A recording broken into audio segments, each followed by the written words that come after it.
ఓం శ్రీ గురుభ్యో నమః మమ మాతా పితపాద పంకజోభ్యో నమః శ్రీ మహాగణాధిపతయే నమః గురవే సర్వలోకానాం విషయే భవరోగిణాం నిధయే సర్వ విద్యానాం శ్రీ దక్షిణామూర్తయే నమః.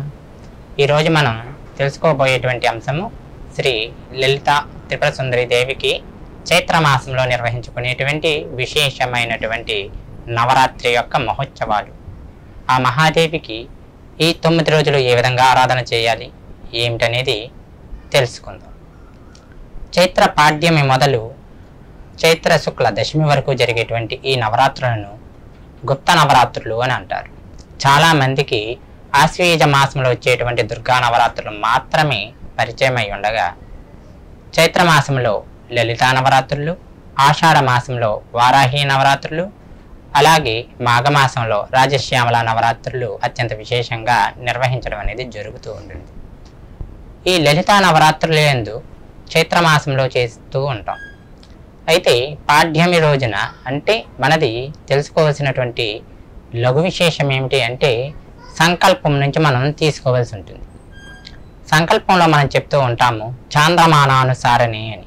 కాబట్టి చాలా చోట్ల రాత్రి వేళ పాడ్యమి ఉండగా అనగా ఉదయకాలానికి పాడ్యమి సూర్యోదయంలో ఉన్నా కానీ కొన్ని పీఠాల యందు కొంతమంది విశేషంగా పాడ్యమి రాత్రి ఉన్నటువంటి సమయాలలో కూడా లలితా నవరాత్రులు అలాగే విశేష గుప్త నవరాత్రులు ఆశ్వీజ నవరాత్రులు కూడా ప్రారంభించడం జరుగుతుంది. ఏ విధానంలో ఎవరు ఎలా అర్చన చేయాలి, అర్చనకు యంత్రమా, కలశమా లేదా ప్రతిమ, ఈ మూడిట్లో ఎవరు దేనిని తీసుకోవాలి, అలానే ఏ పరిమాణంలో ఎటువంటి నివేదన ఏ అవసరమైన వాళ్ళు నివేదించాలి అనేది ఈరోజు మనం తెలుసుకుందాం. లలితాదేవి, అసలు లలితాదేవి యొక్క ఆవిర్భావం ముందు మనం తెలుసుకుంటే ఆ తర్వాత ఆ మహాదేవి ఆరాధన ఏ విధంగా చేయాలి అనేది తెలుసుకుందాం. చితగ్నికుండ సంభూత దేవకార్య సముద్యత అని చెప్పి లలితా సహస్రనామంలో అమ్మవారి యొక్క ఆవిర్భావానికి సంబంధించినటువంటి చక్కని మంత్రం ఒకటి ప్రతి ఒక్కరు కూడా సుస్పష్టంగా పలుకుతూ ఉంటారు. లలితా త్రిపుర సుందరి దేవి అష్టదిక్పాలకులు దేవతాగణాల యొక్క ఒక్కొక్క శక్తిని కూడా సంపుటీకరణ చేయగా ఆవిర్భవించినటువంటి అత్యద్భుతమైన తేజోవంతమైన మహిమాన్వితమైన మణిద్వీపానికి మహారాణి అయినటువంటి మహాదేవి శ్రీ లలితా త్రిపుర సుందరి దేవి. ఈ మహాదేవిని యంత్ర రూపంలో శ్రీచక్ర అర్చనలో ఆరాధన చేస్తారు. కలసగా ఆరాధన చేయవచ్చు.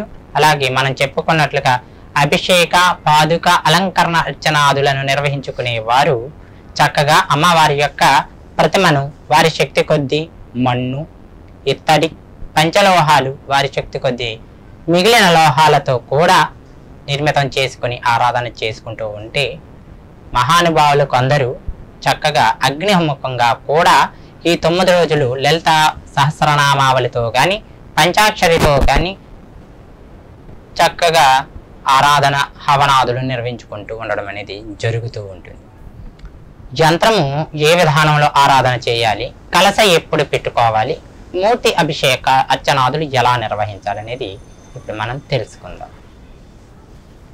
ప్రథమంగా యంత్రం, శ్రీచక్ర యంత్రం.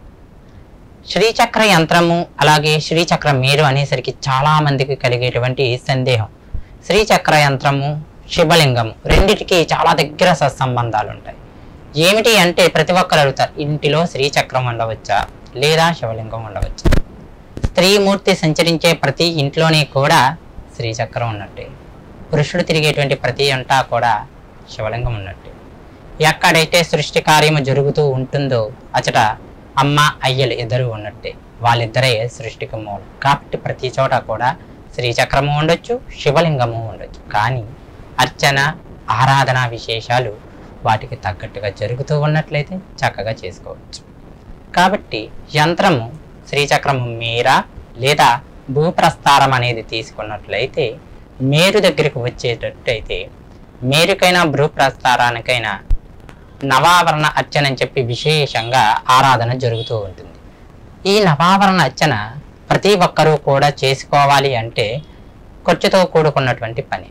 కానీ మనకి శ్రీ దేవి ఖడ్గమాల స్తోత్రమునందు మీరు గమనించినట్లయితే ప్రథమావరణ, ద్వితీయావరణ, తృతీయావరణ, చతుర్థావరణ, పంచమావరణ అని చెప్పి 9 ఆవరణలకు ఏ ఆవరణకు ఆవరణకు చక్కగా దేవీ ఖడ్గమాలలో నామావళి ఉంటుంది.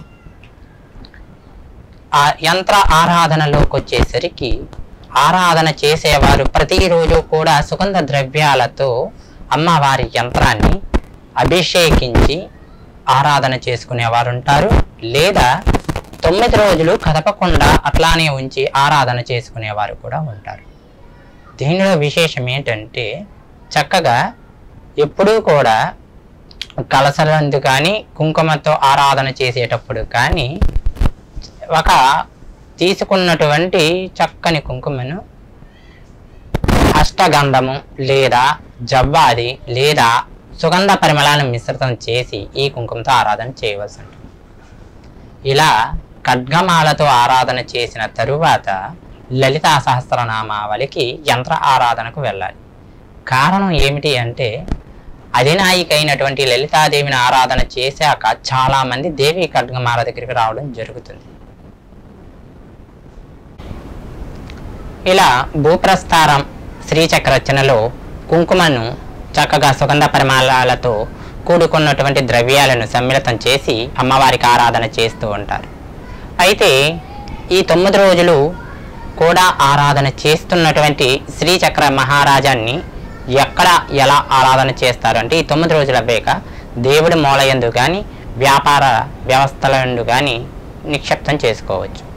ఇంకొక విశేషం ఏంటంటే ఎవరైతే శ్రీచక్రాన్ని లేదా మేరును ఈ 9 రోజులు అత్యంత విశేషంగా ఆరాధన చేసి ఇప్పుడు వాణిజ్యపరంగా పెద్ద పెద్ద ఫ్యాక్టరీలు పరిశ్రమలు నిర్మించే చోట శంకుస్థాపన చేసే సమయంలో శంకుతో పాటుగా ఈ యంత్రాన్ని కూడా భూస్థాపితము చేయించి ఆరాధన చేయడం వలన ఆ క్షేత్రం మొత్తం కూడా శక్తిమయం అవుతుంది.